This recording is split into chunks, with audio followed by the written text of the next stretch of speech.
Hello, आज आपण बघणार आहे कालमापन. याच्यामध्ये आपण घड्याळाबद्दल आणि कॅलेंडरबद्दल माहिती जाणून घेणार आहे. तुमच्यापैकी बऱ्याच जणांना घड्याळात किती वाजले किंवा किती वाजून किती मिनटे झाली हे सुद्धा समजत असेल.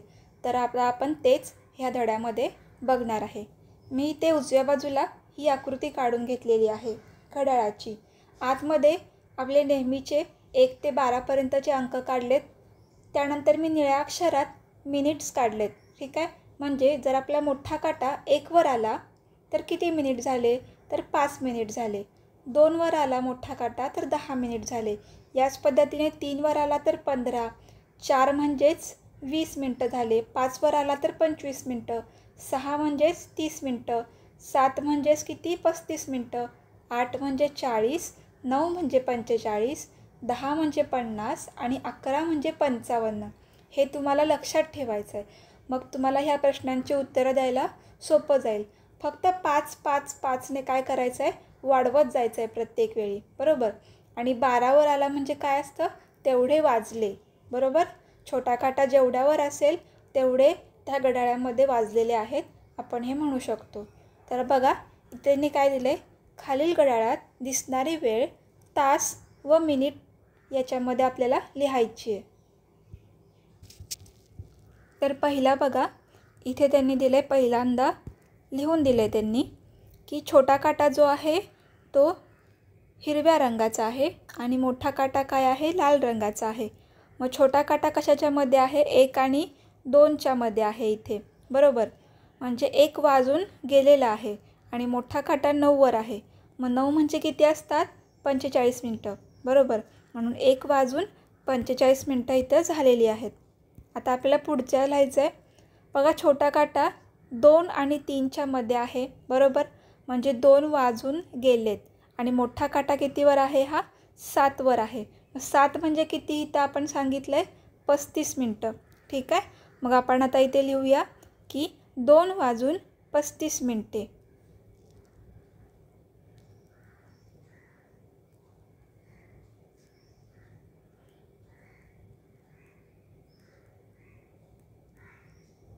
ठीक आहे, आता पुढे बघा, पुढच्या घड्याळात किती वाजलेत. इथे बघा, आता छोटा काटा काय आहे, 10 आणि 11च्या मध्ये आहे, म्हणजे 10 वाजून गेलेत आणि मोठा काटा 3 वर आहे. मग 3 म्हणजेच किती असतात, 15 मिनिट, म्हणजेच 10 वाजून 15 मिनटे झालेत.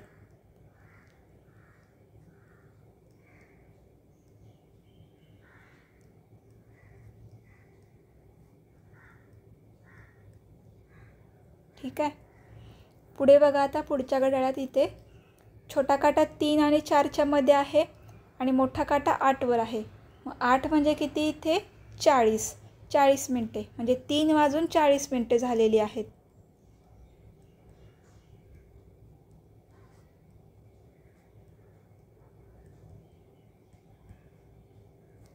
पुढे बघा, इथे खाली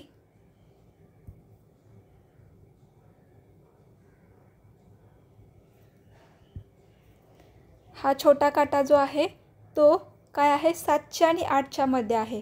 ठीक आहे, आणि मोठा काटा 2 वर आहे. मग 2 म्हणजेच किती आहेत आपल्याकडे, 10 मिनटं, हे आपल्याला माहिती आहे. म्हणजेच काय, 7 वाजून 10 मिनिट झालेत. मग आपण इथे लिहूया,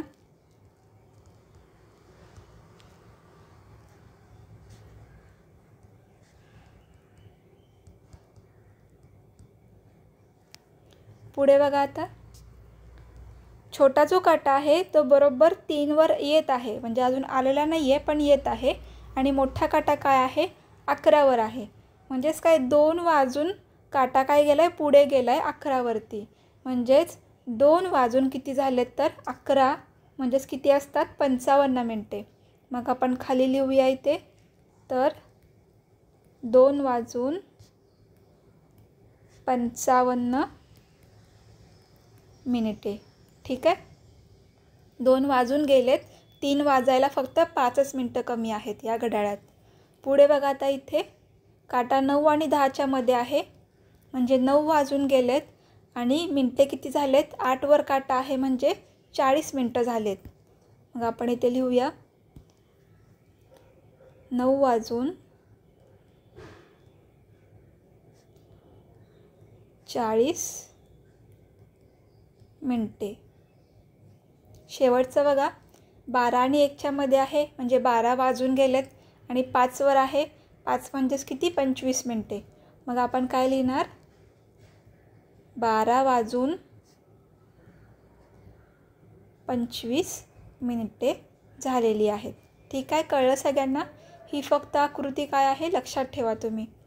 आता पुढे बघूया आपण काय दिलं आहे. आता बघा इथे काय दिलं आहे, खाली दिलेली वेळ वाचून घड्याळामध्ये आपल्याला काट्यांची स्थिती कशी असेल ते दाखवायचं आहे. ठीक आहे, पहिला बघा 5 वाजून 10 मिनटे. 5 वाजून गेलेत म्हणजे छोटा काटा 5 आणि 6च्या मध्ये असेल. मग आपण काय काढूया? पहिला छोटा काटा काढूया. थोडासा मी डार्क कलर घेते इथे. बघा 5 आणि 6च्या मध्ये हा झाला छोटा काटा आणि मोठा काटा काढायचा आहे आपल्याला. 10 मिनटे म्हणजे किती वर? 2 वर गेला आहे तो. थोडा मोठा झाला हा. ठीक आहे, 5 वाजून 10 मिनटे. त्यानंतर बघा 12 वाजून 15 मिनटे. ठीक आहे, म्हणजे 12 वाजून गेलेत. मग आपल्याला छोटा काटा 12 आणि 1च्या मध्ये करावा लागेल. आणि 15 मिनटे झालेत म्हणजे परत एकदा हा जो मोठा काटा आहे तो 3 वर येईल. ठीक आहे, 12 वाजून 15 मिनटे. पुढे बघा आता 8 वाजून 35 मिनटे म्हणजेच काय? आपला जो छोटा काटा असेल तो 8 वाजून गेलेत म्हणजे 8च्या आणि 9च्या मध्ये असेल. आणि मिनटे किती झालेत? 35 मिनटे. 35 म्हणजे किती? 7 वर. 7 वर आपला येणार आहे मोठा काटा. ठीक आहे, शेवट बघा आता हे 4 वाजून 25 मिनटे म्हणजे छोटा काटा 4 आणि 5च्या मध्ये असेल. 4 आणि 5च्या मध्ये.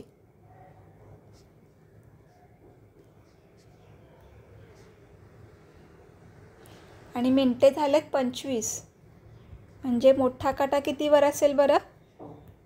25 म्हणजे 5 वर असणार म्हणजे आपण हा मोठा काटा इथे काढणार आहे असा. ठीक आहे, बघा बरोबर आहे का? पहिल्या घड्याळात वाजलेत 5 वाजून 10 मिनिट. दुसऱ्या घड्याळात वाजलेत 12 वाजून 15 मिनटे. तिसऱ्यात वाजलेत 8 वाजून 35 मिनटे. आणि चौथ्यात वाजलेत 4 वाजून 25 मिनटे. ठीक आहे, आता पुढे आपण बघणार आहे सव्वा, साडे, पावणे या शब्दांचा उपयोग कधी करतात. ठीक आहे, तर बघा 1 तास म्हणजे किती असतात? किती मिनटे असतात? तर 60 मिनटे. जेव्हा मोठा काटा पूर्ण एक राऊंड पूर्ण करतो घड्याळामध्ये तेव्हा किती होतात? 60 मिनटे पूर्ण होतात. त्यानंतर पाव तास म्हणजे किती? 15 मिनटे. बरोबर. अर्धा तास म्हणजे किती? 30 मिनटे. आणि पाऊण तास म्हणजे किती? 45 मिनटे. ठीक आहे, शब्दांवरूनच आपल्या लक्षात येतं पाव, अर्धा आणि पाऊण. बघा घड्याळात 12 नंतर पुन्हा 1 पासून वेळ मोजायला सुरुवात करतात. बरोबर, म्हणजेच काय? तास काटा 1 व 2च्या दरम्यान आहे या आकृतीमध्ये. बरोबर, व मिनिट काटा कितीवर आहे? 3 वर आहे. म्हणजेच काय? 1 वाजून 15 मिनटे झालेत. मग 15 मिनटे म्हणजेच किती? पाव तास. मग आपण काय म्हणू शकतो? 1 तास व पाव तास झाला आहे. मग ह्याला शॉर्टकटमध्ये काय म्हणतात किंवा थोडक्या शब्दात काय म्हणतात? तर 1:15 वाजला. पावलाच काय म्हणतात इथे? सव्वा. बरोबर, मग 1:15 वाजला किंवा सव्वा वाजला असे पण म्हणतात. मग त्याच पद्धतीने जर 2 वाजून 15 मिनटे झाले असतील, 3 वाजून 15 मिनटे झाले असतील तर आपण काय म्हणणार? 2:15 वाजले, 3:15 वाजले, 4:15 वाजले. ठीक आहे, 12:15पर्यंत काय करतात? असं वाचन करतात. हे झालं सव्वा या शब्दाचा उपयोग. त्यानंतर पुढे बघणार आहे आपण आता बघणार आहे आपण दीड या शब्दाचा उपयोग. इथे बघा ह्या घड्याळामध्ये 2 आणि 3च्या मध्ये काय आहे? तास काटा आहे किंवा छोटा काटा आहे आणि मोठा काटा 6वर आहे, म्हणजे 30 मिनटे झालेत. मग 30 मिनटे म्हणजेच काय होतं? अर्धा तास, बरोबर. मग आपण काय म्हणू शकतो? 2 तास आणि अर्धा तास झालेला आहे. मग यालाच काय म्हणतात?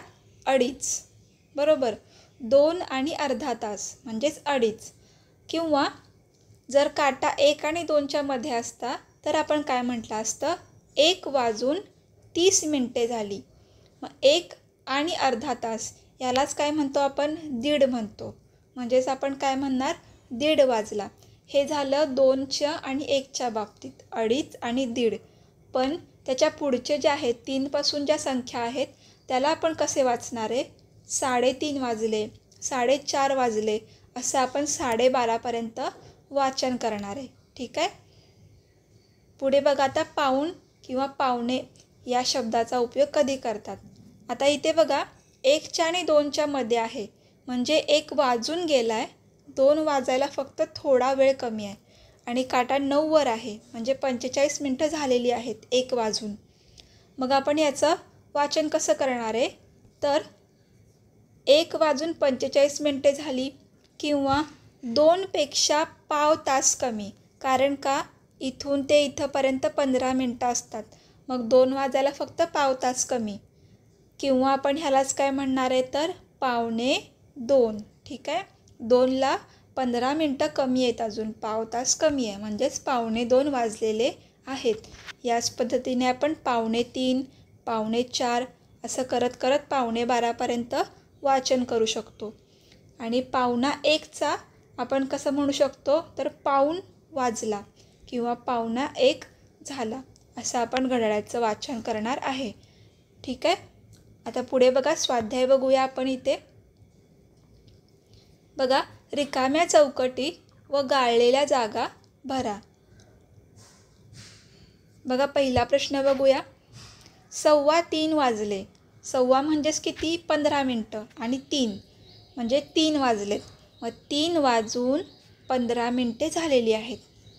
त्याच पद्धतीने आता आपल्याला पुढचा सोडवायचा आहे. दुसरा 4 वाजून 15 मिनटे झालेत, म्हणजेच किती? 15 म्हणजे 1:15 म्हणजेच किती? 4:15 वाजलेले आहेत इथे.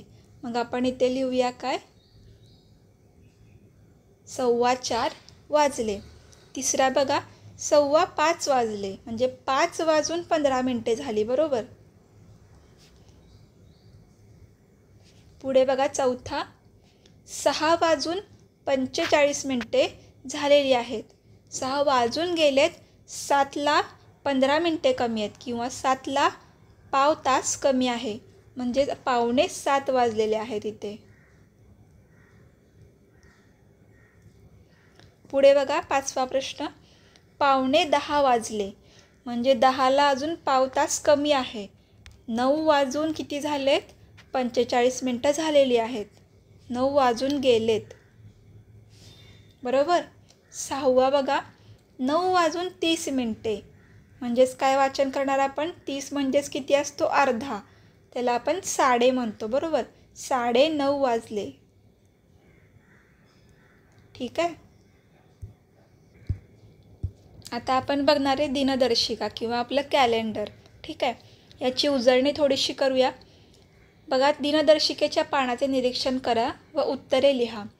ऑगस्ट महिन्यात किती दिवस आहेत? पहिला प्रश्न आहे. किती आहेत एकूण दिवस? तुम्हाला इथे वाटेल 30 दिवस आहेत, पण 30 नाही आहेत. पुढची अजून एक तारीख इथं लिहिलेली आहे, बरोबर. जर तुम्ही बघितली, ही 31 तारीख इथे आहे, म्हणजे ऑगस्ट महिन्यात किती दिवस आहेत? तर 31. ठीक आहे. पुढे बघा आता, यावर्षी स्वातंत्र्य दिन कोणत्या वारी आहे? स्वातंत्र्य दिन म्हणजे किती? 15 ऑगस्ट. मग तो कुठे आहे? इथे. कुठला वार आहे? शुक्रवार. मग तुम्ही इथे लिहिणार आहे काय? शुक्रवार. पुढे बघा, या महिन्यात किती सोमवार आहेत? तर बघा, पहिला जर तुम्ही इथे बघितला तर इथे कोणतीच तारीख नाही आहे, म्हणजे हा सोमवार नाही धरायचा. पुढचा बघा, हा झाला 1, 2, 3 आणि 4, 4 सोमवार आहेत या महिन्यामध्ये. पुढचा प्रश्न बघा. गुरुवारी कोणत्या कोणत्या तारखा आहेत?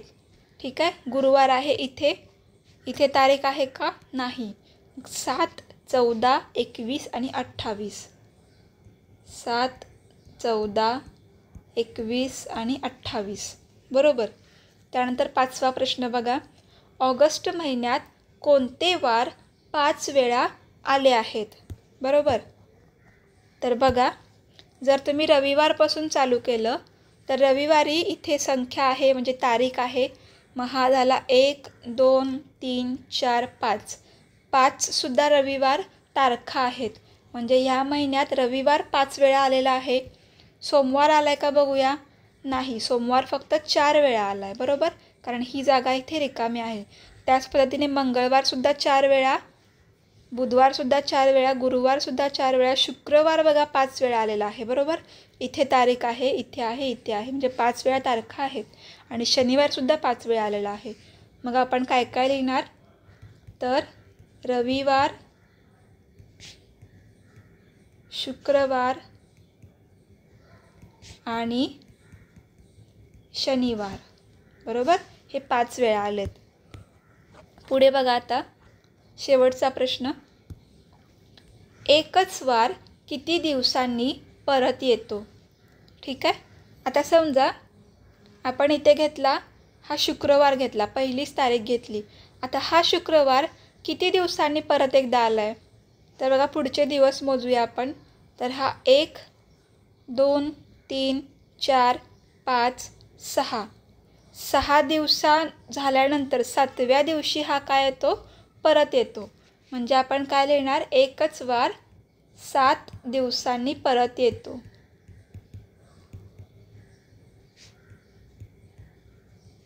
ठीक आहे.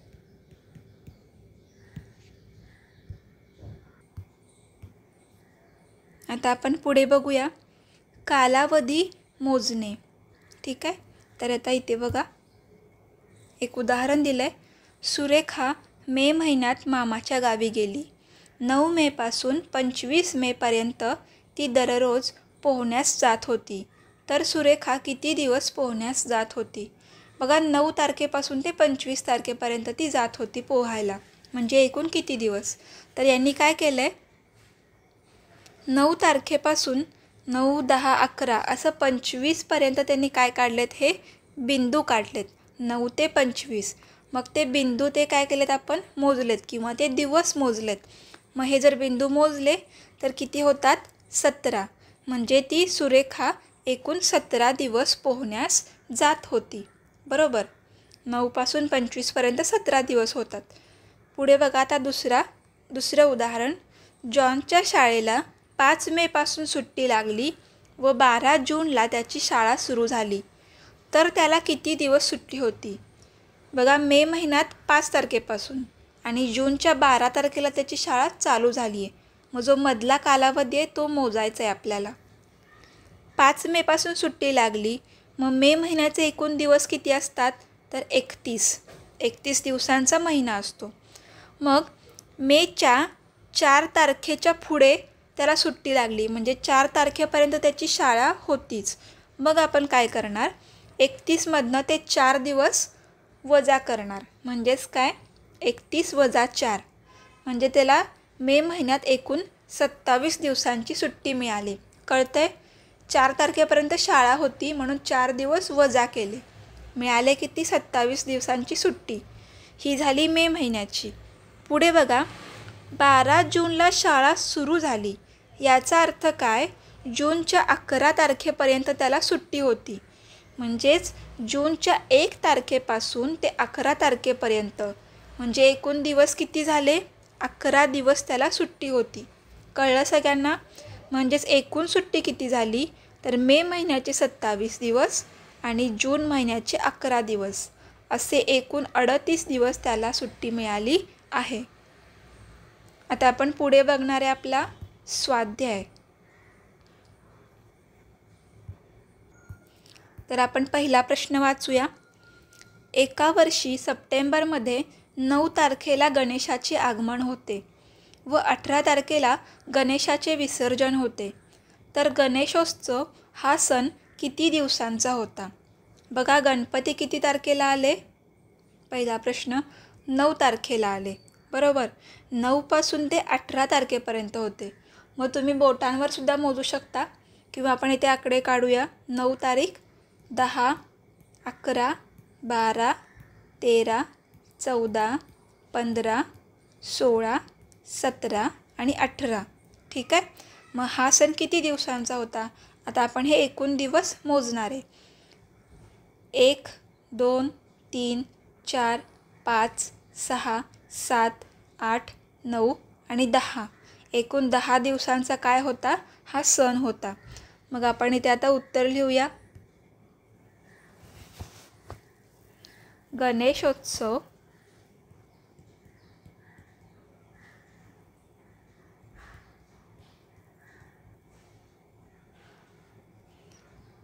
हा सण 10 दिवसांचा होता. ठीक आहे. हा झाला आपला पहिला प्रश्न. पुढे बघा आता दुसरा प्रश्न. सीमा दीपावलीसाठी 12 नोव्हेंबरला गावी पोहोचली व 1 डिसेंबरपर्यंत गावीच राहिली. तर ती किती दिवस गावी राहिली? ठीक आहे. नोव्हेंबर 12ला ती गावी पोचलेली आहे, म्हणजे 12 तारखेपासून ती राहिलेली आहे. म्हणजेच काय, नोव्हेंबरमध्ये दिवस किती असतात? नोव्हेंबरचे दिवस किती असतील बघा. तर 11 तारीखपर्यंत ती गावात नव्हती. नोव्हेंबर महिना हा किती दिवसांचा असतो? महिना 30 दिवसांचा असतो. म्हणजे 30 वजा 11, 11 दिवस ती नव्हती 11 नोव्हेंबरपर्यंत.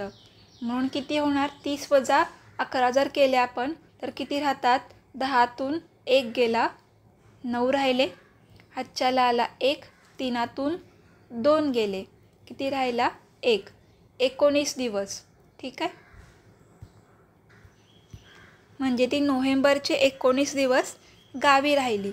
त्यानंतर डिसेंबरचं 1च तारीख आहे. डिसेंबरचा हा 1च, म्हणजे 1 दिवस. म्हणून काय होणार बघा, एकूण दिवस बरोबर 19 अधिक हा 1, 19 नोव्हेंबरचे आणि डिसेंबरचा 1 बरोबर 20 दिवस. म्हणून उत्तर काय येणार? सीमा 20 दिवस गावी राहिली.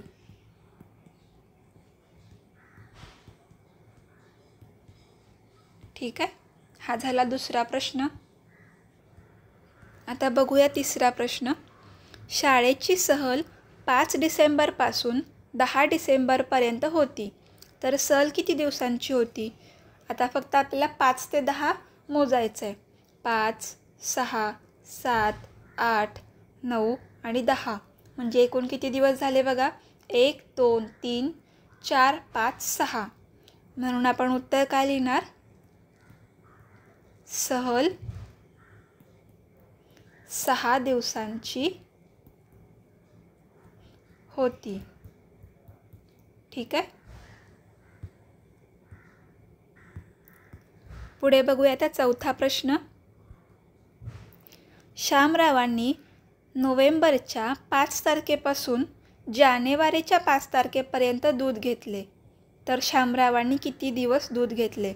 बघा, नोव्हेंबरपासून चालू केलं आणि जानेवारीपर्यंत घेतलं. म्हणजे नोव्हेंबर, डिसेंबर आणि जानेवारी 3 महिन्यांचे दिवस आपल्याला मोजायचे आहेत. आता नोव्हेंबरचं पहिला मोजूया. नोव्हेंबरचे दिवस किती येणार बघा? 5 तारखेपासून चालू केलं आहे, म्हणजे 4 तारखेपर्यंत ते दूध घेत नव्हते. नोव्हेंबर किती दिवसांचा असतो हा महिना? 30 दिवसांचा. म्हणून 30 वजा हे 4. 4 का? कारण 4 तारखेपर्यंत ते दूध घेत नव्हते. किती दिवस झाले? 30 + 4 किती येणार? 26 दिवस. बरोबर. हे झाले नोव्हेंबरचे दिवस. त्यानंतर डिसेंबर पूर्ण महिना घेतला आहे. डिसेंबरचे दिवस. डिसेंबर किती दिवसांचा असतो हा महिना? तर 31. बरोबर, 31 डिसेंबर असतो. त्यानंतर जानेवारीच्या 5 तारखेपर्यंत घेतलं आहे. म्हणजे जानेवारीचे किती दिवस येतील? तर जानेवारीचे दिवस 5 तारखेपर्यंत म्हणजे 1 ते 5 असे 5 दिवस घेतले त्यांनी दूध. आता आपल्याला काढायचं आहे की एकूण किती दिवस दूध घेतले. मग आपण काय लिहिणार इथे? एकूण दिवस बरोबर हे 26 अधिक हे 31 आणि हा 5 यांची करणार आपण इथे बेरीज. बघा बेरीज किती येईल? 6 आणि 1 7 आणि हे 5. 7 आणि 5 12. हातच्याला आला 1. 3 आणि 1 4 आणि हा 2. 4 आणि 2 6. 62 दिवस. म्हणून आपण खाली उत्तर लिहिणार आहे शामरावांनी 62 दिवस दूध घेतले. ठीक आहे. आता बघा स्वाध्याय संपलाय आपला. पुढे आपण बघणार आहे लीप वर्ष. तर लीप वर्ष म्हणजे काय? जेव्हा फेब्रुवारी महिन्यात 29 ही तारीख येते कॅलेंडरमध्ये, जेव्हा फेब्रुवारी महिन्यात 29 दिवस असतात तेव्हा त्या वर्षाला काय म्हणतो आपण? लीप वर्ष. ठीक आहे. म्हणजेच काय? ज्यांचा वाढदिवस 29 फेब्रुवारीला येतो त्या वर्षाला काय म्हणतो आपण? लीप वर्ष. बघा ही 29 जी तारीख आहे ती काय असते? 4 वर्षातून एकदा येते. बरोबर. तर असं का असतं बघा? जेव्हा त्या वर्षाला, आता इथं हे कोणतं वर्ष चालू आहे? हे कॅलेंडर जे आहे ते आहे 2012चं. जर ह्या वर्षाला, ह्या संख्येला जर 4ने भाग जात असेल, पूर्ण निशेष भाग जात असेल तर ते वर्ष लीप वर्ष असतं. बघा 2012ला आपण जर भाग घालवला तर आपल्याला बाकी 0 मिळते. म्हणून हे जे वर्ष आहे ते काय आहे? लीप वर्ष आहे. ठीक आहे. त्याच पद्धतीने पुढचे जे काही वर्ष असणार आहेत कोणते बघा? 2008, 2012, 2016, 2020 ह्या सगळ्यांना 4ने भाग जातो. म्हणून हे सगळे लीप वर्ष आहेत. म्हणून त्या वर्षी फेब्रुवारीमध्ये 29 तारीख असणार आहे. पण हे जे आहेत 1900 किंवा 2000 हे जे वर्ष आहेत ह्यांना आपण काय म्हणतो? शतक वर्ष. कारण त्यांच्या पाठीमागे हे 2 शून्य आहेत. यांना आपण म्हणतो शतक वर्ष. आता यांना 4ने भाग जरी जात असला तरी ह्यांच्या बाबतीत थोडं वेगळं आहे. जर या वर्षांना 400 भाग गेला तरच ते लीप वर्ष असतात. ठीक आहे. इथे 4चा भाग लागून नाही चालत. बघा 2000 या संख्येला 400 भाग जातो म्हणून 2000 हे जे वर्ष होतं ते लीप वर्ष होतं. पण 2100 हे जेव्हा वर्ष येईल त्याला 400ने भाग नाही जात म्हणून हे वर्ष लीप वर्ष नसणार आहे. बरोबर. हे लक्षात ठेवा. आणि लीप वर्षामध्ये 1 दिवस जास्त असतो म्हणून त्याच्यामध्ये 366 दिवस असतात आपल्याकडे. आणि इतर वेळी फक्त आपल्याकडे 365 दिवस असतात. म्हणजे 1 दिवस कमी असतो. हे झालं लीप वर्ष. कळलं? ज्या वर्षाला 4ने भाग जातो ते वर्ष लीप वर्ष असतं. आणि जर शतक वर्ष असेल 1900, 2000, 2100 अशा वेळी 400ने भाग गेला तरच ते वर्ष लीप वर्ष असतं. ठीक आहे. इथे हा धडा संपलेला आहे.